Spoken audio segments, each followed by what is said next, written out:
자유한국당 나경원 원내대표가 국회 교섭단체 대표연설에서 대통령이 북한 김정은 국무위원장의 수석 대변인이라는 말을 듣지 않게 해야 한다는 언급을 하면서 민주당 의원들이 크게 반발했습니다. 연설이 한때 파행되기도 했는데요. 네, 민주당은 본회의 직후 의원총회를 열고 대응 방안을 논의하고 있습니다. 국회 취재기자 연결합니다. 김영수 기자. 네, 국회입니다.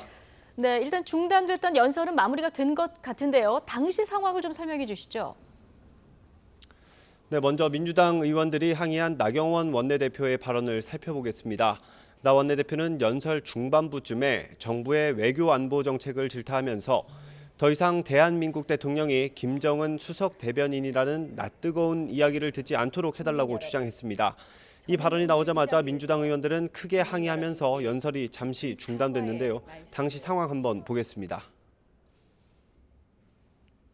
더 이상 대한민국 대통령이 김정은 수석 대변인이라는 낯뜨거운 이야기를 듣지 않게 해 주십시오. 이후에도 민주당 의원들의 항의는 끊이지 않았고 민주당 홍영표 원내대표와 한국당 정양석 원내수석 부대표를 비롯한 양당의 지도부들이 손으로 몸을 밀치는 몸싸움까지 벌였습니다. 나 원내대표의 연설이 제대로 진행되지 않자 문희상 국회의장이 직접 중재에 나서기도 했습니다. 오늘 연설은 1시간 정도 걸렸는데 어제 홍영표 원내대표 연설이 40분 정도 걸린 것을 감안하면 20분이나 지연된 겁니다. 본회의가 산회한 직후 민주당 의원들은 의원총회를 열었습니다. 이해찬 대표는 정치적으로 용납할 수 없고 국가 원수 모독죄에 해당한다며 나경원 원내대표를 국회 윤리위에 회부하고 대책을 세워야 한다고 밝혔습니다. 하지만 나경원 원내대표는 이미 외신 보도에서 나온 내용이고 그런 이야기를 듣지 않게 해달라는 게 연설 취지라며 민주당의 윤리위 회부에 대해서는 여당이 상대방의 이야기를 안 듣는 자세로 가면 미래가 더 어려워질 것이라고 지적했습니다. 네, 이 선거제도 개편 관련 여야 움직임도 살펴보죠. 어제 이후에 그 추가 회동이 없는 상황이었는데 각 당의 입장이 조금씩 갈리는 모양이죠. 네, 그렇습니다. 일단 더불어민주당은 자유한국당을 제외한 야 3당과 함께 선거제도 개혁안 패스트트랙 추진에 속도를 내겠다는 방침입니다.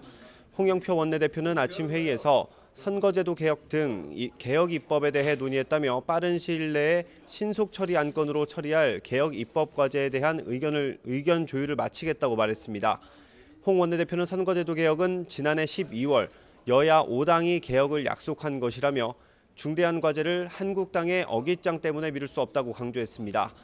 앞서 여야 4당은 지역구 225석, 비례 75석으로 큰 틀에서 의견을 모았고 추가 개혁 입법 법안에 대해 조율하고 있습니다. 민주평화당과 정의당은 민주당이 제안한 다른 개혁 법안에도 동의한 것으로 전해졌는데 바른미래당에서 이상 기류가 감지되고 있습니다.